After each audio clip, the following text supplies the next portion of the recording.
founder and CEO Elon Musk, with over 75% voting in favor. Approved.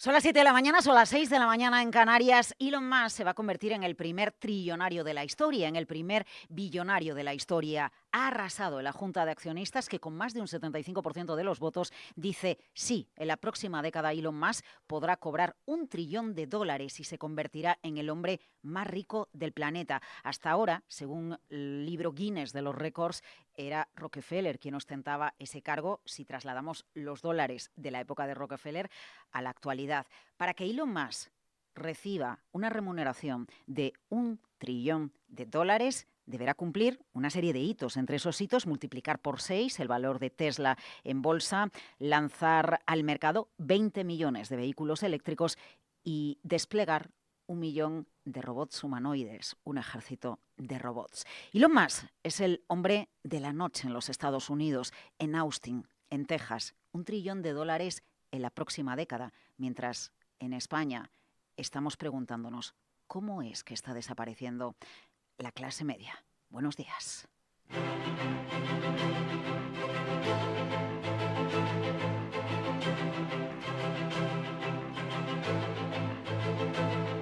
Aquí comienza Capital, la bolsa y la vida.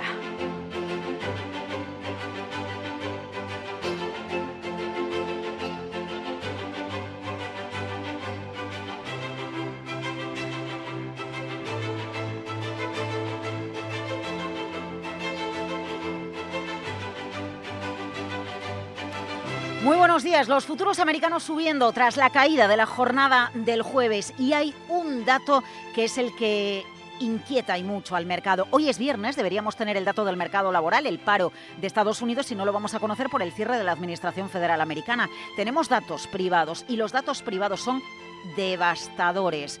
Despidos en Estados Unidos, despidos en el mes de octubre. ¿Saben ustedes cuánto han subido? Un 175%. Nos lo dice la encuesta Challenger.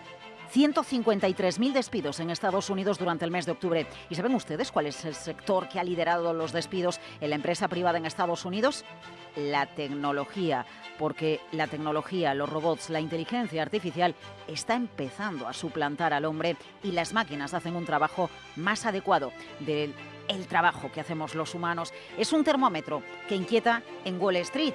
Un Wall Street que, aunque tiene algunos pinchazos, vuelve a revivir. No sabemos cuántas vidas, si 7 como los gatos, tiene el mercado americano, pero pese a las dudas y las preguntas inquietantes sobre si tenemos una burbuja tecnológica en el mercado americano, al final la realidad es que Wall Street se sobrepone, incluso teniendo cerrada la Administración Federal. Este cierre de la Administración Federal es la que provoca que hoy no se vaya a publicar el dato del mercado laboral americano. A pesar del cierre de la Administración Federal, el dólar sigue fuerte en la zona del dólar 15 centavos en su cruce contra el euro. Y por el cierre de la Administración Federal, hoy empiezan a suceder cosas históricas en los Estados Unidos.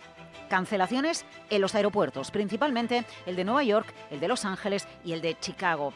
Empieza a ser comparable a que hubiese una gran tormenta en Estados Unidos y los aviones se tuviesen que quedar en tierra. Pero en lugar de quitar hoy el 10% del tráfico aéreo de 40 aeropuertos americanos, se va a realizar la cancelación de vuelos de manera paulatina. Hoy el 4% fuera, el día 11 el 6% fuera y será a partir del día 14 cuando ya se reduzca un 10% el tráfico aéreo en 40 de los aeropuertos de los Estados Unidos. Hoy, viernes, vuelve a producirse una reunión entre demócratas y republicanos para intentar avanzar en el cierre de la Administración Federal de los Estados Unidos. Veremos qué es lo que pasa, igual que estamos a la espera de conocer qué es lo que pasa con la Corte Suprema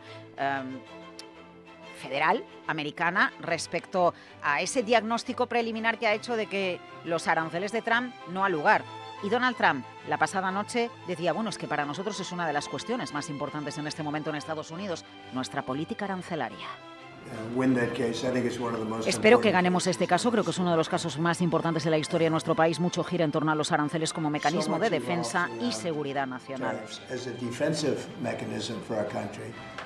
En cualquier caso, Donald Trump sabe de la importancia de las negociaciones comerciales hasta tal punto que en las últimas horas ha retirado los aranceles para la entrada en puertos marítimos de productos de China. Todo esto en medio de esas negociaciones después de su reunión, la que tuvo hace un par de semanas con Xi Jinping. Y hablando de China, bueno, pues ahí tenemos el gran destrozo de esta madrugada. Desplome, caída, bueno, no desplome, pero sí caída de las exportaciones de China, que no levanta cabeza. En meses precedentes las exportaciones de China habían subido. ¿Por qué motivo? Porque como iban a llegar los aranceles, los americanos se apresuraron a comprar producto chino para tener stock. Tienen los almacenes llenos, ya no necesitan comprar de manera rápida para este mes, con Black Friday, Acción de Gracias, y el de diciembre con la Navidad. Y eso nos lleva a esa caída de las exportaciones chinas que hoy vamos a comentar. Capital, la Bolsa y la Vida. 5 minutos sobre las 7 de la mañana. En la dirección técnica Félix Franco, Íñigo Jalón. Y vamos con los titulares de la jornada y esos futuros americanos subiendo.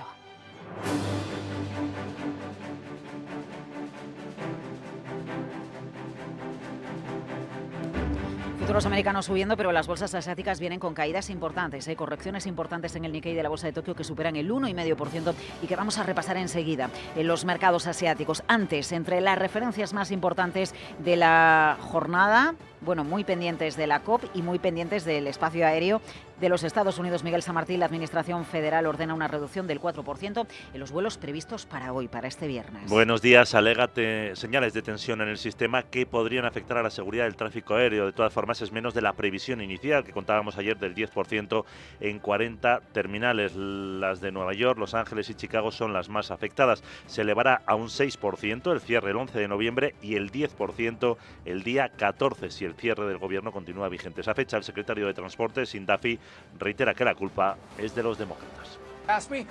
La gente me ha preguntado por qué no consigues dinero para los controladores aéreos, como si ese fuese el propósito de un cierre de gobierno. No tengo acceso a dinero, no puedo encontrar dólares para pagarle porque el Congreso dijo que no hay dinero y por lo tanto no podemos violar la ley y por lo tanto no puedo pagarles. Me encantaría, pero no puedo y por lo tanto el mensaje es: siéntense, resuelvan esto, abran el gobierno y no mantengamos a los estadounidenses como rehenes, especialmente cuando quieren viajar. Esa no es la manera de hacer esto. Démosle una resolución a esto. Tras 38 días de cierre de gobierno, 2.000 controladores aéreos se han dado de baja y han aceptado otros empleos. Hoy el Senado tiene programado un nuevo intento para aprobar un plan de financiación provisional que ponga fin al cierre federal tras 15 intentos fallidos. Las grandes aerolíneas, American, United o Delta, ya están ajustando sus horarios para cumplir la normativa y van a priorizar los vuelos internacionales. Sector farmacéutico para un país, Estados Unidos, que tiene un gran problema de obesidad, con mucha población obesa. El presidente Donald Trump ha acordado con Eli Lilly y Novo Nordisk bajar el precio de los medicamentos para perder peso. Entre ellos los famosos Ozempic y Wegovy, y aumentar la cobertura de estos productos en los programas de salud Medicare y Medicaid. El pacto busca hacer más accesible estos medicamentos, que en el caso de Ozempic también se utiliza para tratar la diabetes tipo 2, entre otras enfermedades. Trump destaca las inversiones que va a hacer la farmacéutica americana en el país. El Lilly gasta 27.000 millones, está gastando 10.000 millones en los Estados Unidos. Se están construyendo nuevas plantas y equipos. Eso es parte de lo que serán 20 o 21 millones de dólares este año. Nunca ha habido nada parecido. Sé que nadie habla de eso, pero nunca ha habido nada parecido. Yo creo que ustedes dirían que nunca ha habido nada parecido a esto, ya sea en China o en Europa.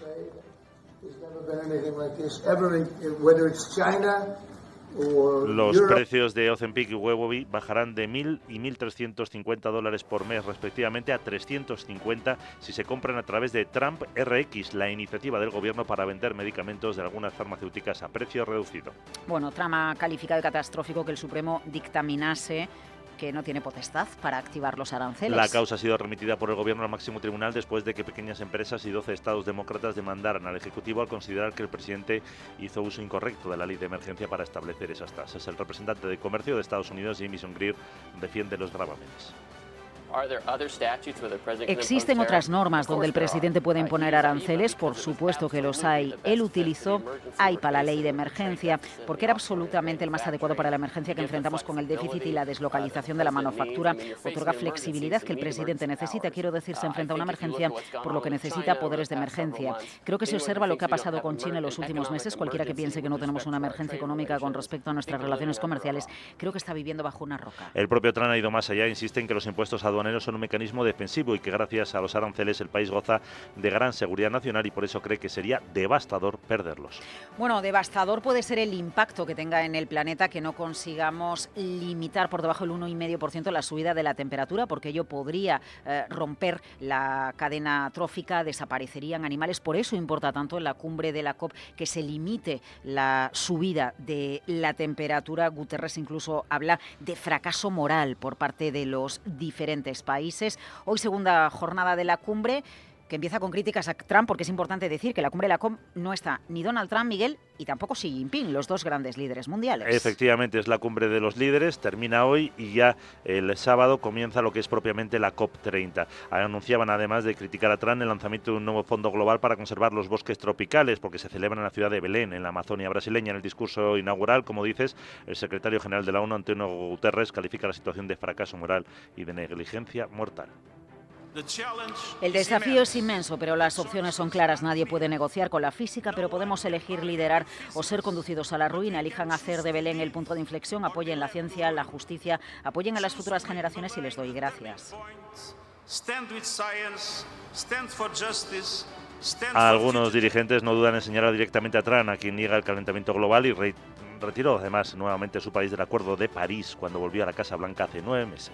Bueno, pues 2025 va a ser tercer año más cálido de la historia, junto a 2023, 2024 y este en el que todavía estamos viviendo, Miguel. Según el adelanto del Servicio de Cambio Climático Copérnicus, así superará el umbral de 1,5 grados. Será el primer periodo de 3 años en hacerlo desde que hay registros. Además, el pasado mes de octubre fue el más cálido registrado a nivel mundial, con una temperatura media de 0,7 grados por encima del promedio entre el 91 y 2020. Las temperaturas más altas respecto a la media en el sur de la península ibérica, pero también en la península escandinava y la de Finlandia. En Europa, ¿qué estamos? Bueno, tras la polémica de Shein en Francia, el gobierno francés la quiere cerrar. La Comisión Europea asegura que no tiene intención de suspender ninguna plataforma de comercio electrónico a nivel europeo. Y en Alemania, el canciller Merz aboca por proteger la siderurgia europea ante los aranceles de Estados Unidos en los productos chinos. De hecho, ha dicho que está en una crisis existencial en el actual contexto comercial internacional. Se ha reunido con la patronal y con el sindicato IG Metall. Asegura Merz que es la supervivencia del sector. Las últimas propuestas de la Comisión, dice, van en la dirección correcta, pero se necesitan precios energéticos más bajos para estabilizar el sector. Y en España, pues el bloqueo de Junts a la legislatura, además de que va a paralizar los presupuestos generales del Estado, volveremos a prorrogar los que tenemos actualmente en el año 2026, va a bloquear 9 leyes económicas, Miguel. Y que implican reformas fiscales, leyes de suelo, medidas de fiscalidad ya anunciadas por el Gobierno y ahora tendrá que renegociarlas o aparcarlas sin fecha en los casos en los que sean normas que requieran la mayoría del Congreso. Junts bloquea 6 que están en tramitación y que el Gobierno necesita para recibir fondos europeos. Se comprometió, de hecho, con la Unión para ello. Los pagos pendientes de los fondos actualmente ascienden a más de 90.000 millones de los 163.000 previsto. Tampoco aprobarán la llamada ley de lobbies que regula los grupos de interés o la reforma de la ley de creación de la Autoridad de Defensa del Cliente Financiero. Tenemos empresas protagonistas, muchas. Una de ellas es Cellnex, otra de ellas es Meta. Enseguida les vamos a hablar del fraude de Meta, el fraude millonario de Meta, de la empresa de Mark Zuckerberg. Será enseguida. Antes, Sara Bot, en la agenda de este viernes que tenemos. Buenos días. Muy buenos días, Laura. Es viernes, como sabe tu body, y te cuento que comenzamos en Reino Unido, donde se publica el índice Halifax de precios de la vivienda de octubre. En Alemania y Francia se conocerá la balanza comercial de septiembre. Y en Estados Unidos se publica el índice de confianza de la Universidad de Michigan de noviembre y hablarán varios miembros de la Reserva Federal, entre ellos, Stephen Miran. Bueno, que sepas que estoy enfadadita porque has puesto al feo de Eloncio y su humanoide bailando teniendo aquí a la Sarita, que es la reina de las pistas. Cuando quieras nos damos un garbeito por las discos, ¿vales? Jeje, chao. Claro, cuando quieras. No me tientes, Sara, no me tientes. Venga, hasta dentro de un rato.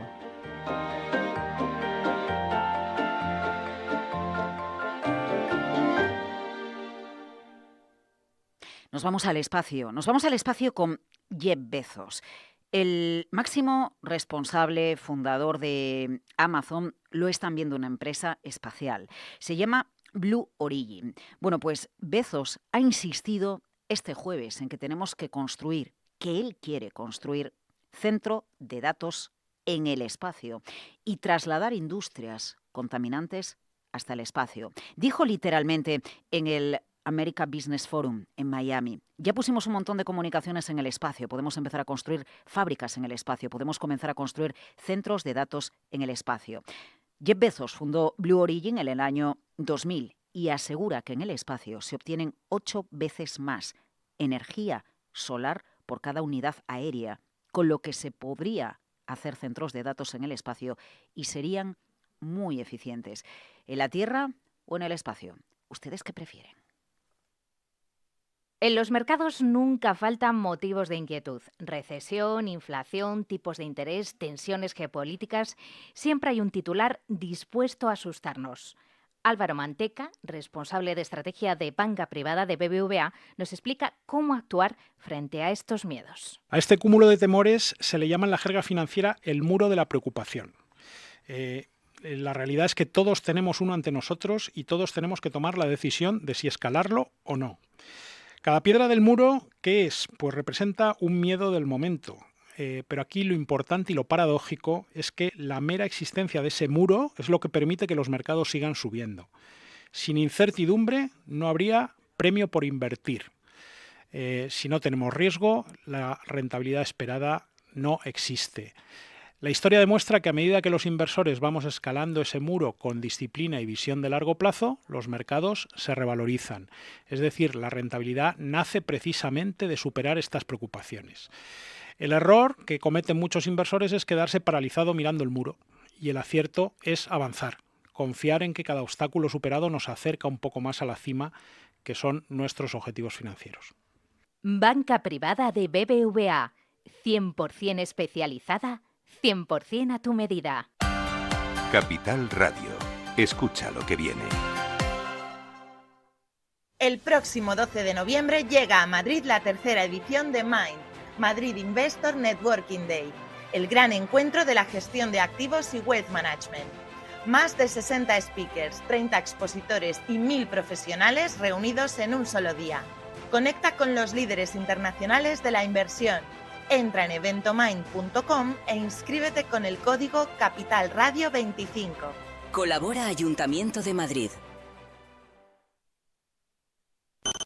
Capital. La bolsa y la vida. Con Laura Blanco.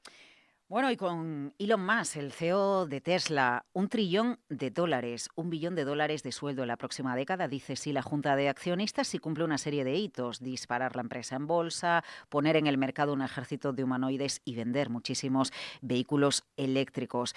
Qué curioso, ¿no? Luis Vicente Muñoz, estamos hablando de un salario, de una remuneración, mejor dicho, de $1 trillón para el hombre más poderoso del mundo, que desbanca incluso al mismísimo Rockefeller, mientras en España estamos a otras cosas. Ese informe de Cáritas que nos ha impactado tanto y que pone encima de la mesa una realidad, que desaparece la clase media de nuestro país a pesar de que crece nuestra economía. Buenos días. Muy buenos días, Laura. ¿Te has dado cuenta de que estamos diciendo adiós a las clases medias, a los centros políticos, adiós a los activos aburridos? Hay una increíble fuerza invisible que nos empuja inexorablemente hacia los extremos. Y esto no es una percepción, es la cruda realidad avalada por los datos que se van publicando cada día. Empezando por el corazón de la economía, la clase media, ese pilar que nos hacía sentir sólidos e invencibles como sociedad. Los informes de Eurofound constatan que la clase media se ha encogido en casi 2/3 de los países de la Unión Europea. En Alemania, en Francia, en los nórdicos, las caídas son del 5 al 10% en la última década. Y esto está empujando a millones de personas hacia la precariedad. En España, esta misma semana lo reflejaba el informe de Cáritas, la clase media ha bajado del 58 al 43%. ¿Por qué? La gran recesión, el COVID, la inflación han erosionado los ingresos medios. Es como si el ascensor social se hubiera atascado en el sótano. El informe de CPR confirma aumentos de la desigualdad interna en la mitad de los países miembros. Y mientras el bolsillo real se encoge para un enorme número de personas, en paralelo o por ello, la política se radicaliza como un café cada vez más cargado y amargo. La polarización avanza como muestran los resultados electorales una y otra vez.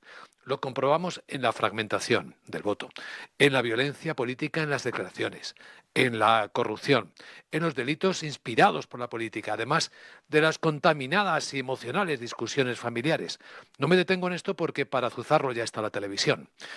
Pero es que esta liquidación de los niveles medios también está impregnando las carteras y la economía, que esconde estas dualidades. Adiós a las inversiones tranquilas. Llega hasta los bonos, el refugio del ahorro de los abuelitos. El índice MOVE, que mide la ansiedad en los bonos, ha subido a picos de 90 a 140 puntos según la escala de BlackRock. Y no hablemos de los valores meme, de los GameStop, de los AMC, que han cotizado subidas locas del 300% en apenas sesiones, impulsadas por las redes sociales, seguidas luego de caídas brutales que han arruinado a muchos. El VIX, el índice del miedo bursátil, ha tenido picos también de hasta el 50% en algunos momentos de este año. Se ha roto la correlación histórica entre acciones y bonos que nos protegía. ¿Es esto el fin de los niveles medios que tanta confianza han generado durante toda la historia? ¿Estamos subidos a un tobogán hacia los extremos de pobreza, radicalismo y ruina financiera, si no somos, claro, de alguna élite? Los datos gritan que sí. La fuerza de este tiempo nos arrastra mientras nos desafía. ¿Seremos capaces de reinventar un centro de equilibrio o bailaremos al borde de un abismo al son del riesgo? Algunos lo hacen sin mirar al suelo. Vaya reflexión, Luis Vicente. A las 8 de la mañana te seguimos desde la Bolsa de Madrid con las claves del mercado, la economía y la clase que desaparece, la media, hasta ahora.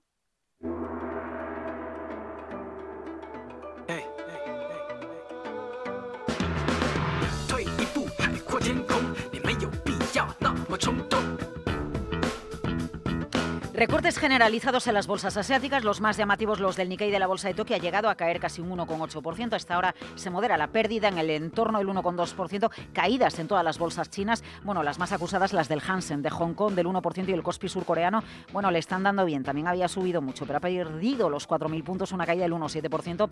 Sandra Torrecillas, buenos días. El dato de la noche, la balanza comercial china, la caída de las exportaciones de China al mundo. Buenos días, Laura. Esas exportaciones chinas que han bajado en el mes de octubre algo más de un 1%. Es el peor resultado desde el mes de febrero y las cifras contrastan con la subida del 8% de septiembre y, por supuesto, son peores de lo esperado. Lo que ha ocurrido es que se ha desvanecido ese efecto que habíamos visto en meses anteriores cuando los pedidos se estaban adelantando, acumulando para evitar los aranceles de Donald Trump. Las exportaciones chinas a Estados Unidos han caído más de un 25% en el mes de octubre en tasa interanual. Las destinadas a la Unión Europea, sin embargo, han crecido, aunque muy poquito, cerca de un punto porcentual, y a las economías del sudeste asiático han subido casi un 9%. Si miramos las importaciones, aquí lo que observamos es que también están mostrando que la demanda interna china sigue siendo débil, porque han subido apenas un 1%, que es el ritmo más lento en 5 meses, y se han quedado también por debajo de lo esperado.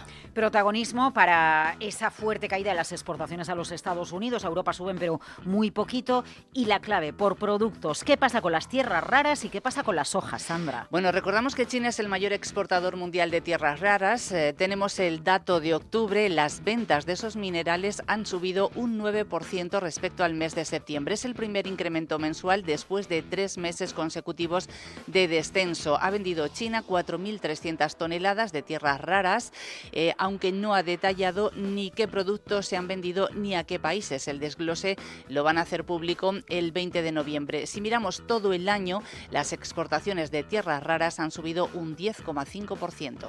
Bueno, ¿y la soja? ¿Qué pasa con la soja? Pues vamos a ver, si era el principal exportador de tierras raras, China lo que es el principal comprador mundial de soja.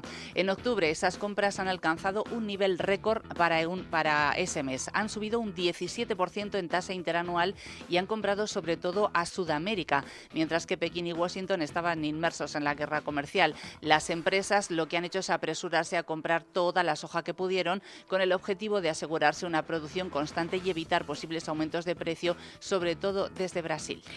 Ya que citabas el caso de las tierras raras, además de la soja, atención a la reunión de última hora que ha mantenido Donald Trump con 5 países. Estamos hablando de Kirguistán, Tayikistán, Turkmenistán y Uzbekistán, además de Kazajistán, todos ellos importantes porque son grandes tenedores de tierras raras, y Donald Trump ha verbalizado que es en este momento un asunto capital y es lo que más le preocupa. Enas, ¿alguna referencia más importante del comercio de Estados Unidos con China, precisamente? Sí, porque a partir del 10 de noviembre Estados Unidos va a suspender temporalmente el cobro de tasas portuarias. Esa moratoria sobre los aranceles estadounidenses que se aplica pesca los grandes buques de construcción china que navegan hacia puertos estadounidenses fue uno de los acuerdos alcanzados entre Donald Trump y Xi Jinping. También ha acordado China suspender el cobro de sus propias tasas. Vamos a trasladarnos con el Tecnovit de nuestro compañero Roberto Espinosa, porque precisamente estás mirando a la economía y a los pasos que al respecto da China. Roberto, ¿cómo estás? Buenos días. Hola, muy buenos días y saludos desde Ciudad de México. El otro día vi un vídeo en el que un dron llevaba cangrejos recién pescados a un restaurante de Shanghái, directamente desde el puerto. Llevamos años viendo vídeos de drones haciendo entregas, pero prácticamente en ningún sitio son realidad, salvo en China. Desde hace unos meses varias ciudades tienen libertad para regular el espacio aéreo de baja altura y explotarlo comercialmente. En China lo llaman la economía de la baja altura y está despegando a toda velocidad. En Shenzhen tienen ya más de 200 rutas comerciales en la ciudad, con más de 8.000 vuelos diarios de drones de carga. El gobierno chino ha declarado esta industria estratégica para su economía. Primero dominaron la electrónica, ahora quieren liderar su aplicación y los nuevos modelos de negocio. Esta experiencia hará que fijen protocolos y estándares que se utilizarán luego en una gran parte del mundo, además de ayudarles a desarrollar otras tecnologías necesarias como la inteligencia artificial, redes 6G o la infraestructura física. Mientras tanto, en Europa tenemos un marco regulatorio muy sólido.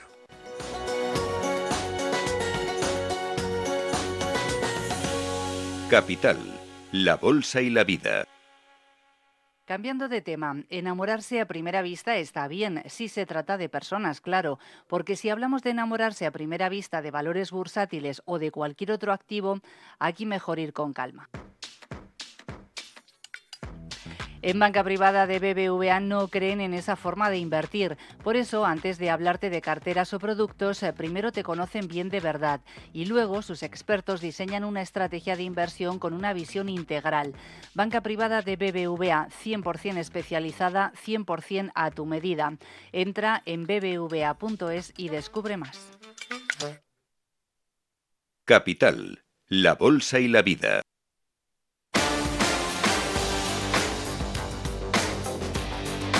Menudo escándalo, menudo fraude. ¿Dónde radica el problema? ¿En qué es tan grande que quién le mete mano? Hablamos de Meta, de la empresa de Mark Zuckerberg. Se llamaba Facebook, vino el escándalo de Cambridge Analytics. ¿Lo recuerdan ustedes? En el año 2018. Y ahora llega otro escándalo que filtra la agencia de noticias Reuters. Es un fraude, es un escándalo millonario. Fraude de Meta. ¿En qué consiste, Guillermo Luna? Buenos días. Buenos días. Alrededor del 10% de los ingresos anuales de Meta proceden de anuncios fraudulentos, 16.000 millones de dólares gracias a publicidad basada en estafas y bienes prohibidos en Estados Unidos.